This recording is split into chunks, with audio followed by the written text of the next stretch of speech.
It was dawn, February 20th, 1945. The black sands of Iwo Jima trembled beneath a thunder of naval guns.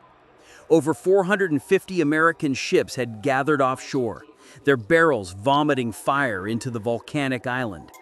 Each blast carved the ridges where the Japanese defenders clung to their tunnels, invisible beneath the smoke. From the water's edge, young Marines crouched behind landing craft walls streaked with salt and soot, eyes fixed on the beach that seemed to breathe smoke itself. The Pacific wind carried the smell of burning sulfur, cordite, and blood, a scent that would never leave their memories. When the first waves hit the beach, chaos erupted. Men dove for cover as mortar shells burst among them. Black grit turned to crimson mud. The cries of medics and the roar of engines fused into one endless scream of battle.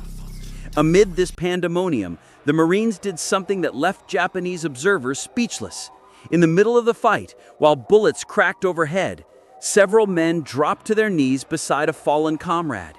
They lifted his body, whispering prayers, and wrapped him carefully in a poncho before carrying him to the rear.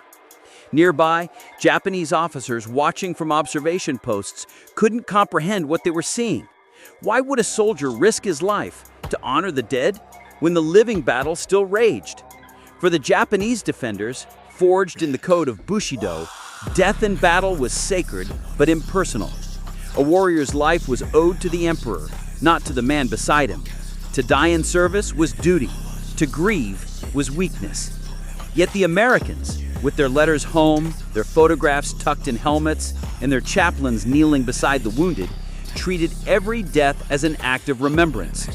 It was a paradox to the Japanese mind. The enemy fought ferociously, yet paused amid death to honor it. By noon, the beaches of Iwo Jima had become a slaughterhouse. The 4th and 5th Marine Divisions had taken over 2,400 casualties in hours. Yet, even as corpsmen dragged the wounded to makeshift aid stations, Marines formed quiet details to collect the fallen. They placed identification tags on wrists and ankles, covered faces with care, and recorded coordinates for retrieval teams. Every name mattered. Everybody would be brought home, no matter the cost. For American soldiers, it wasn't just about logistics. It was about faith, brotherhood, and promise. In a cave high on Mount Suribachi, Colonel Toshinosuke Oide and his staff watched through periscopes. The reports coming in confused them. American dead were being carried to the rear, even as more waves landed. They do not leave them, one officer noted, even when shells fall. To the Japanese command, such acts bordered on madness. Their own men, dying in the tunnels, were left where they fell, sealed by explosions or buried beneath collapsed earth. There was no time, no ceremony. The empire taught that a warrior's soul ascended through sacrifice, not mourning. But to the Americans, the fallen remained part of the fight. Each burial team moved as if guided by an unspoken code stronger than fear. As night fell, searchlights swept across the beachheads. Marines, their faces pale beneath grime, gathered around small crosses, hastily carved from driftwood. Chaplains recited words from worn Bibles, voices trembling against the wind. The ocean boomed like distant thunder, the stars veiled by ash. One private clutched a dog tag in his palm, whispering a name until dawn. Japanese observers, listening through sound tubes in their bunkers, could hear faint murmurs of the service. They mistook it at first for orders being passed. But when translators identified the words as prayer, a silence settled among the officers. Such scenes had no place in their manuals of war. Behind this practice stood the U.S. Graves Registration Service, a quiet but tireless arm of the war machine. Composed of engineers, medics, and logisticians, they tracked every casualty with precision. In 1944 alone, over 180,000 remains were processed, identified, and interred with full honors. Their methods were so meticulous that even under artillery fire, they maintained records by hand, ensuring no one vanished into anonymity. Japanese officers, trained to view the army as a single living organism rather than a collection of souls, found this obsessive care for the individual baffling. How could an enemy so emotional, so sentimental, defeat the Empire's cold efficiency? Part of the answer lay in morale. American GIs believed they fought not just for orders, but for each other. When one fell, the survivors carried his spirit forward. Entire platoons whispered promises to finish it for him. In contrast, Japanese troops, though disciplined, often faced despair when cut off or abandoned. Their code forbade surrender, and their superiors rarely acknowledged loss. The Americans, by contrast, humanized sacrifice, transforming grief into renewed determination. Every body retrieved, every flag folded, became a reason to keep fighting. During the second night of the Iwo Jima assault, a small unit of Marines recovered 3 men under enemy fire. As they carried the bodies to the beach, Japanese gunners held their fire for a moment. Whether out of confusion or respect, no one knew. Later, interrogations of captured Japanese revealed astonishment at such scenes. One lieutenant admitted, "The Americans, they treat death as if it were sacred. Even the dead fight beside them." It was not admiration, it was disbelief. Back in Washington, officials were already planning for the unprecedented number of Pacific casualties. Logistics officers mapped burial zones and future repatriation programs.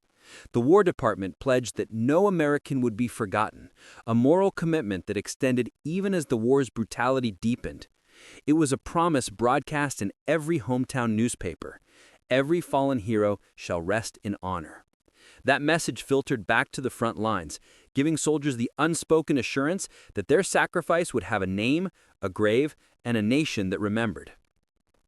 By the morning of February 23rd, the flag atop Suribachi would soon rise, but for many watching from the lower slopes, the victory meant little without the faces they had lost. In the days that followed, burial details continued their work beneath sporadic sniper fire. They carved rows of graves into the black sand, laid helmets on crosses, and saluted before moving on.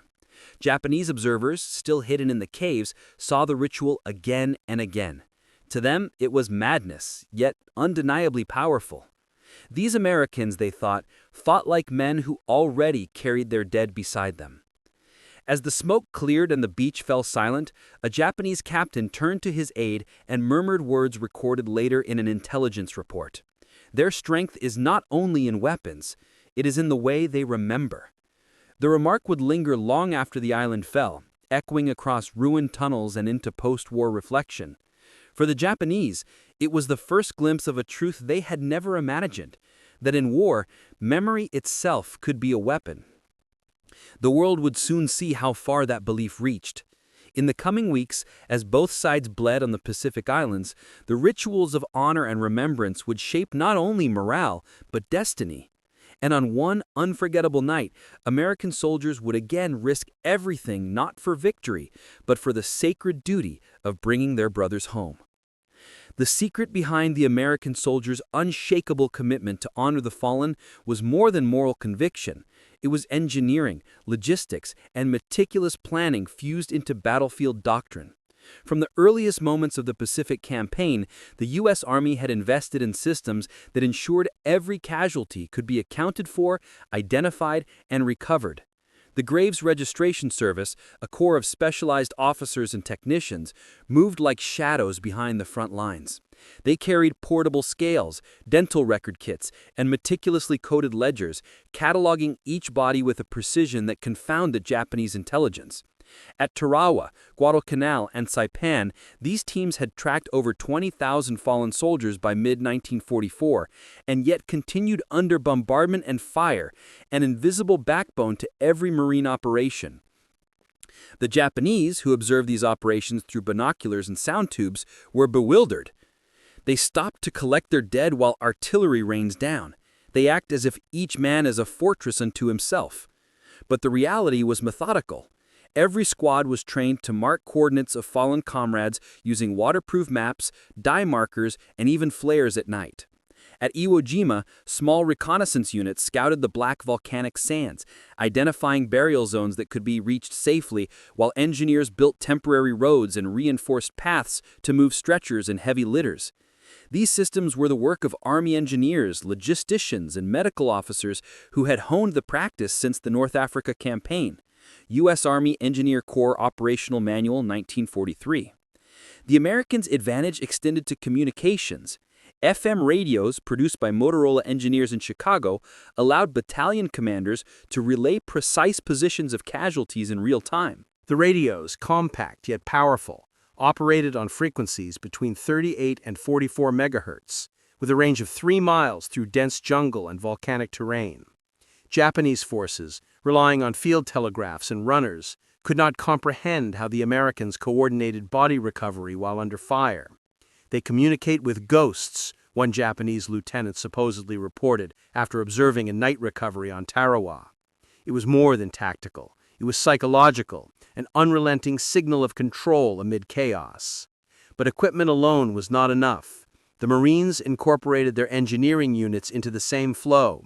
At Iwo Jima, Seabees and field engineers constructed makeshift burial plots even while under enemy fire. They leveraged portable bulldozers, TNT charges for quick excavation, and timber cut from nearby forests to stabilize trenches. Each grave was marked with a wooden cross or a numbered stake, ensuring that nothing and no one was forgotten. These engineers, often young men drafted from civilian construction crews, became unsung heroes of the operation, converting volcanic rock and sand into temporary sanctuaries for the dead. Technology and human diligence combined in one of the most remarkable moments of the Pacific Campaign, the recovery of casualties during the Battle of Saipan in June 1944. On the steep slopes of Mount Tapachau, Japanese artillery and machine gun nests pinned down advancing Marines. Amid the shelling, a squad found 3 fallen men in a ravine. While others continued the assault, the squad used ropes, pulleys, and hand-carved stretchers to lift the bodies to safer ground. Communications officers relayed the coordinates to rear medical units, where engineers had prepared portable mortuary stations. Dental teams verified identification, while chaplains prepared ceremonies. All this occurred while mortars slammed into the cliffs, shattering rock and sand. The Japanese could not fathom the patience, precision, and risk tolerance that allowed such recovery to succeed under fire. The weight of the ritual itself was symbolic. Each body carried could weigh over 180 pounds plus gear, yet squads rotated constantly, never leaving a fallen Marine behind. Engineers calculated angles of slopes, weight distribution, and even the likely trajectories of enemy fire to minimize risk. Field modifications were common, slings were reinforced with parachute cords, and litters were lined with tarpaulins to shield bodies from debris and rain. The ingenuity of these adaptations reflected the collaboration between combat units and logistical experts, a marriage of battlefield courage and engineering intelligence. This technical advantage directly influenced battle outcomes. At Iwo Jima, a single platoon tasked with casualty recovery enabled frontline Marines to maintain pressure on entrenched Japanese defenders. With the assurance that comrades would be retrieved, soldiers advanced with greater cohesion, less fear of abandonment, and higher morale. Enemy snipers observed repeated instances where a squad would pause to lift a fallen Marine, only to resume the attack moments later. "They fight as if death cannot touch them," one Japanese officer reportedly said. The psychological impact on both sides was profound. Americans drew strength from remembrance, while Japanese morale frayed under the weight of bewilderment. The technological framework behind this capability extended beyond recovery teams. Army logistics units had pre-positioned refrigerated transport vehicles, codenamed mortuary trucks, capable of carrying 8 bodies safely over rough terrain. The trucks, designed by engineers at the Detroit Arsenal, maintained temperatures to slow decomposition, even in the tropical heat of the Pacific Islands. Drivers were trained to maneuver under sniper fire, often using smoke screens generated by portable devices devised by Army chemical engineers.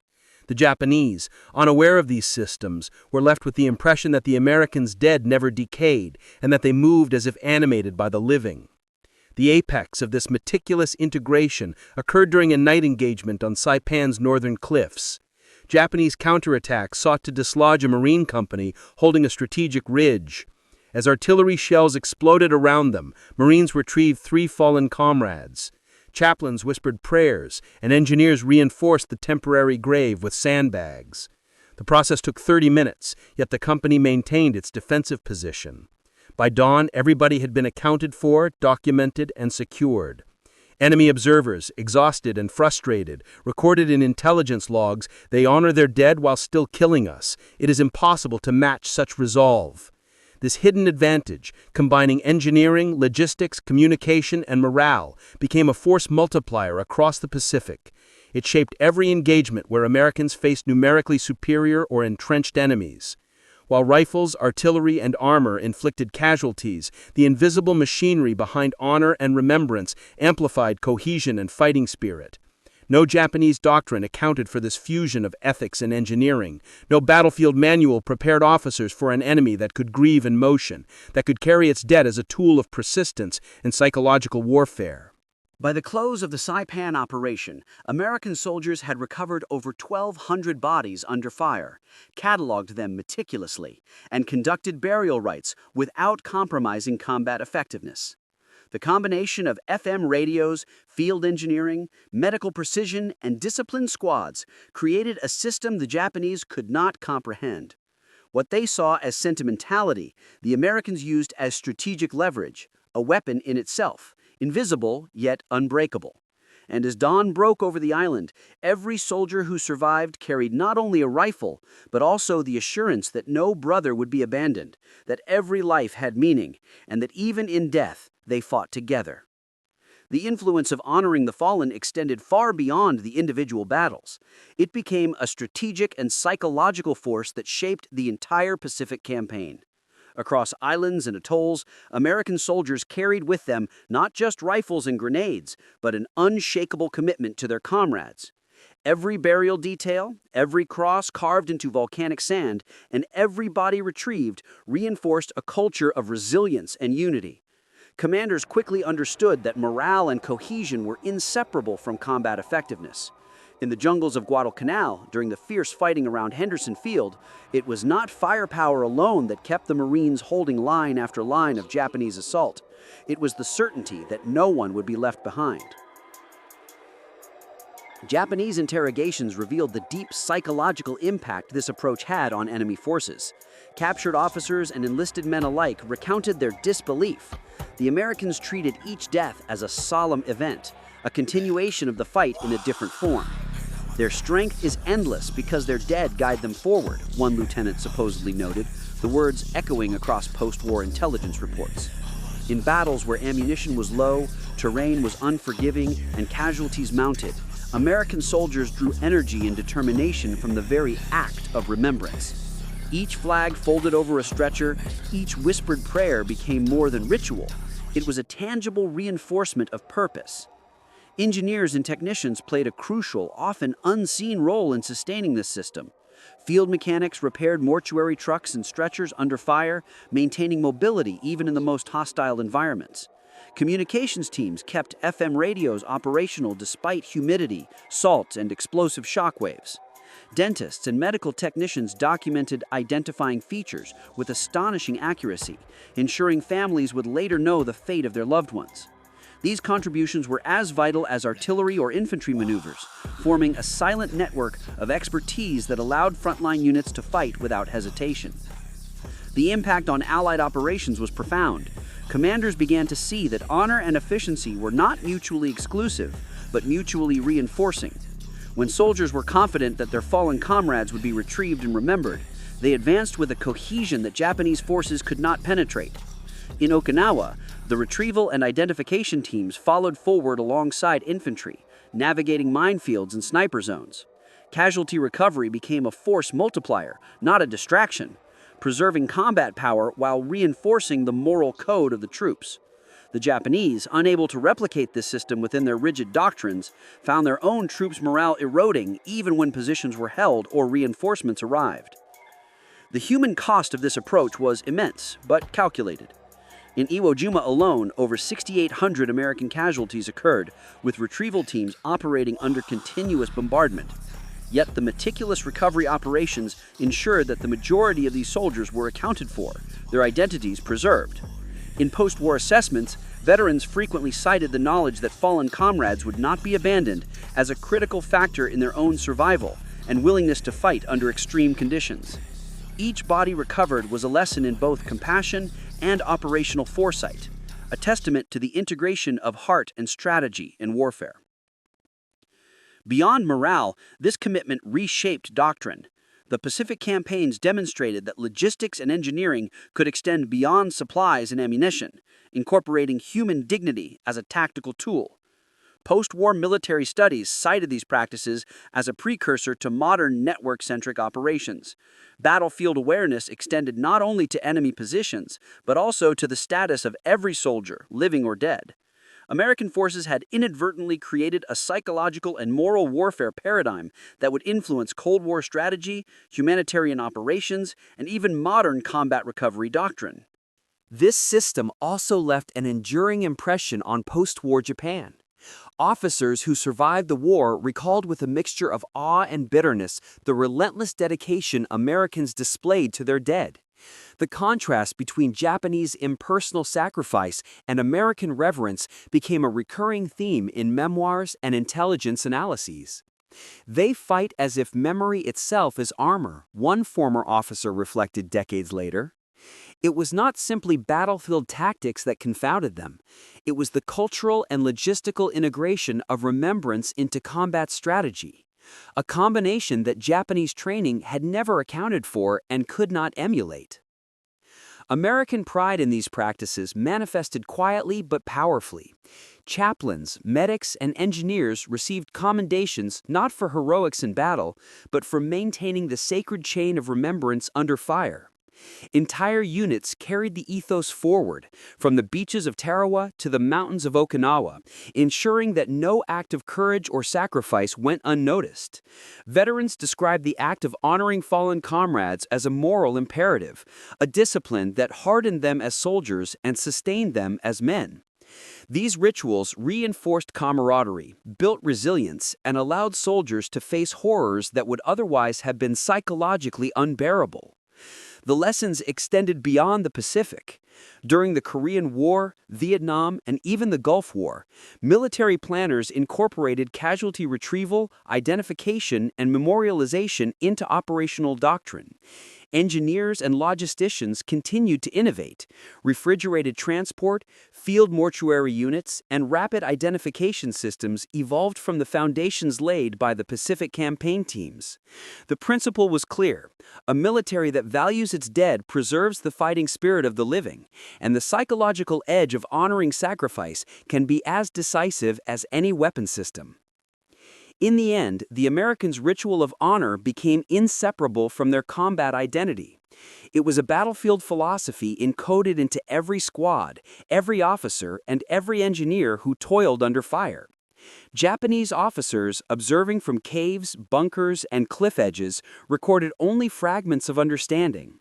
They could see the discipline, the coordination, and the bravery, but the underlying logic of honoring the fallen remained alien. In their manuals, in their doctrines, death was a line item, a casualty to be calculated. For the Americans, death was a story, a brotherhood, a torch carried forward. And as the flag rose over Suribachi, as the last stretcher left the black sands of Iwo Jima, one sentiment crystallized above all others: victory was not only measured in territory taken or enemies defeated, but in the unwavering promise that no soldier would be forgotten. A private's whispered prayer, an engineer's reinforced stretcher, a chaplain's trembling voice, each act forged the indelible truth of American warfare. And in the eyes of those who watched from the shadows, both friend and foe, the lesson was clear. In modern war, honor is more than ritual. It is a weapon, a force multiplier, and a testament to the enduring strength of human connection. The soldiers of the Pacific carried this truth forward into every battle, into every campaign, ensuring that memory itself became as powerful as artillery, as unyielding as steel, and as vital as courage. And from the black sands of Iwo Jima to the dense jungles of Okinawa, one lesson echoed across the islands and into history. In the theater of war, humanity and strategy could coexist, and the courage to remember could alter the tide of battle forever. Like, share, and subscribe for more World War II stories.